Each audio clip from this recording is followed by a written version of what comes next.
Here with Julia in New York City in front of the New York Hilton, and it's Consensus 2018. What's been your experience? It's been awesome. I've been meeting people from all over the world who's involved blockchain industry. They have a very innovative mind, tech, business, marketing, community-based people, all together. It's amazing. Great. What is the Japanese marketplace right now like? Okay. What is the Japanese landscape right now for blockchain technology? Okay, so lots of Japanese people, the crypto dealing volume is 60% from Tokyo, right? You know that? That's correct. Yeah, so we have many liquidity, but we don't have many connection with Western world, pretty isolated. So I'm coming out here to find the projects to connect Western world to Japan market together. I want to be the bridge. They don't have access to it. So you're going to act as building the bridge between the West and the East. Yes. Got it. And in terms of the adoption of blockchain and cryptocurrency in Japan, what's been the environment like? Involvement. So many people think this is like a get rich quick scheme. People see that way, but it's more for, I want to teach them more for, this is for changing the infrastructure, changing the humanity, contribute to humanity. That aspect is more, not just a get rich quick scheme. Excellent, great. Julia, thank you so much for being here with us. Thank and you. Enjoy your last day of Consensus 2018. Thank you very much for having me. Of course. With Megan at the blockchain conference at Consensus at the New York Hilton, and we're going to interview not only Megan, hello, but actually Megan has got with her a really, really cool guest, and we could go ahead here. What's special about this guest, before we point the camera, is that this is the first animal ever to trade a Bitcoin. I kid you not.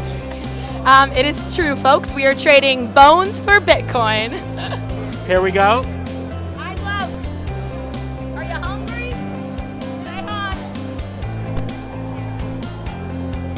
So, yeah, we trade lots of, he gets lots of treats, lots of dog food, and it's all on the cryptocurrency map. And he's barking for Bitcoin. He is eating Bitcoins for breakfast. I love it. Well, thank you, Megan. Great to be here. You're welcome. Thanks for having us. Andrew, what's the future of cryptocurrency? Oh man, I'm very bullish. I have a Wall Street background and I've seen the booms and the busts over the last 16 plus years. And so when you look at prices of Bitcoin for the last 4 or 5 years, it follows the same cycle, the same trend. We're at the bottom part right now after Consensus. Usually you see a massive spike, so I'm looking forward to that in the next few months. How are the Asian markets adopting to cryptocurrency? Oh yeah, they are the thought leaders and the leaders. So there's a lot of use cases currently in Japan, in Korea. When you think about global trading volume for Bitcoin and Ethereum, Japan and Korea together combined, they control 40%.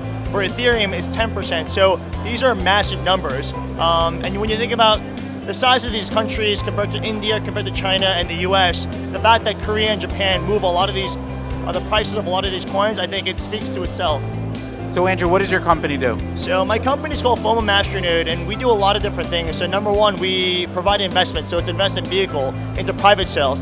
Number two, we focus on very high profile events. And so the most recent event that I had was in Korea last week, where we basically brought very high profile, it was very highly curated, so literally I handpicked people from all around the world to attend my events, including CNBC, BitGoSue, Phantom, Red Pulse, Apex, and these are the kind of things that I do. I offer a lot of exposure to a lot of these ICOs, help them with community building, help them get exposure to a lot of different investors, to the exchanges, to the lawyers, to the market makers, so on and so forth.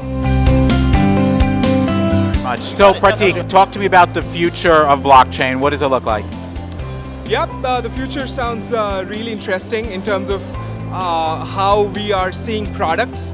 I mean, we certainly don't have a 100% decentralized product yet, but the future looks amazing. This is the pace at which the projects are coming along, and the way people are getting enthusiastic. Like look at Consensus. Last year it was only 1,700 people, and today we are talking about 8,500 attendees.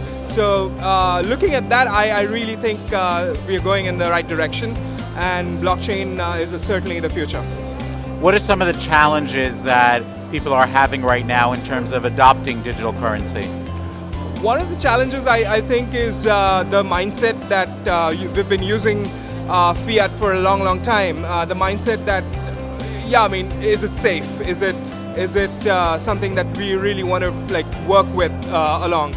So that's one challenge I see. The other challenge I see is most of the community, like most of the people in the community, are expecting returns, or they're obviously wanting their whatever investments to go up in terms of the speculation, and not seeing what actually what applications that are there. Okay.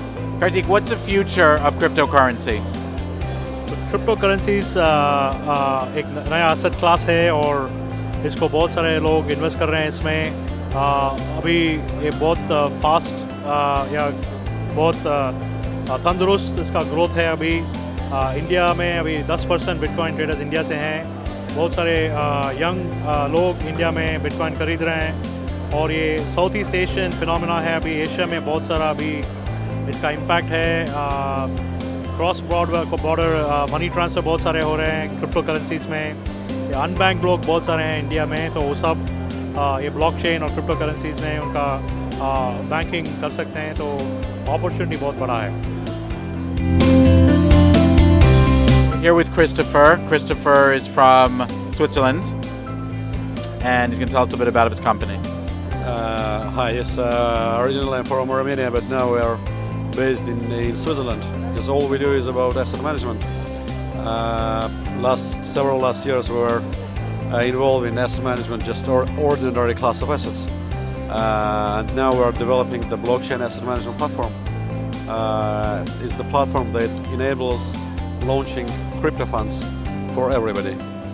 It takes just 3-4 minutes, zero cost, and every talented guy who wants to work as an asset manager to become the next Bobby Axelrod can try to do that. It's safe, transparent, and easy to launch for everybody. It's a platform like a service.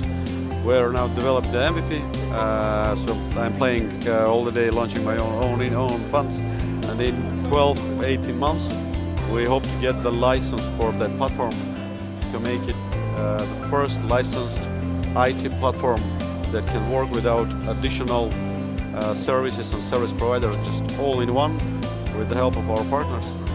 Because we want the asset management industry to become not as it is now, and it is the industry for elected people. We want it to become the industry for all talented guys. Because if every person who knows how to manage assets or wants to try, if we give him the infrastructure, it means that the clients from the other side, the investors, they are free to choose whom to give their money to manage, and this is a risk-free of the counterparty risk. It's just the market risk and the risk of the asset manager. Amazing. And what is the future of blockchain? The future of the blockchain, I think that is already here, because if we see the countries that are implementing it, the governments that are implementing it, the businesses, the banks, and all together. The future from our point of view, it's very simple. Everywhere where it can be useful, it will be used.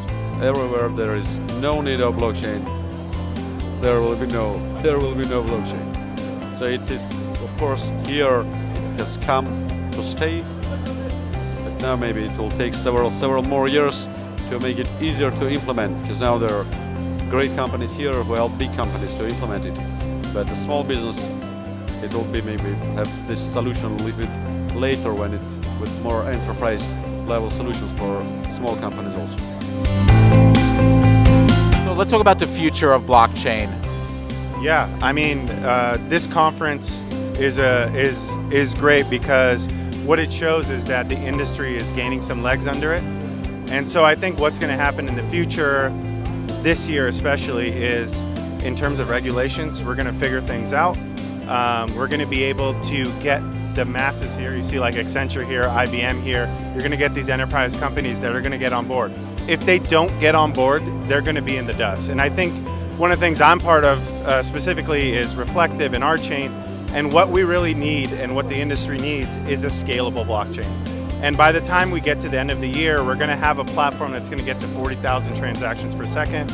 By the end of 2019, they're going to get to 100,000 transactions per second. And if we wanted to get this to the enterprise, and if we want people to use this solution to scale out, similar to the solutions they see today, scalability is a big problem that our team and the team at OurChain is trying to solve. What does your company do?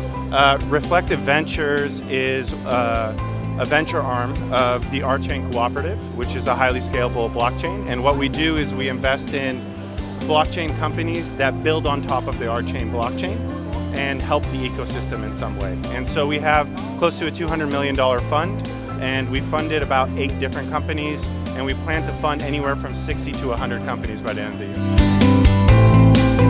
Here with my friend Sachin, and we just ran into each other at Consensus 2018 in New York City. He was telling me about this really, really cool startup that he's been working on. So talk to us, tell us. Thank you, Ari. Always a pleasure to see you again. So I have a travel tech company, and we have built a settlement engine in blockchain called as BitTravel, and we're already testing the beta with a couple of big players. We're in production right now, so as we speak. And Consensus gives me a lot of hope for the future. I think the community is growing. People are taking the industry very seriously, and you can see it. Okay, second year of Survive and Thrive. I'm with one of the founders, Sachin, here. We hear there's going to be a blockchain event. Is that true? We're going to have a blockchain night. So a whole night of blockchain where you are presenting your skills to the investors. We would love to see the ideas showcased at Survive and Thrive.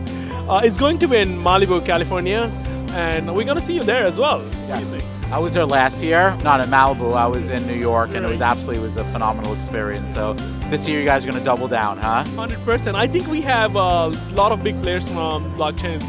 They are confirming already. We're talking to all the big names in blockchain, and we're going to have a hackathon only for the developer community in blockchain. Survive and Thrive, guys. Look out for it on social media.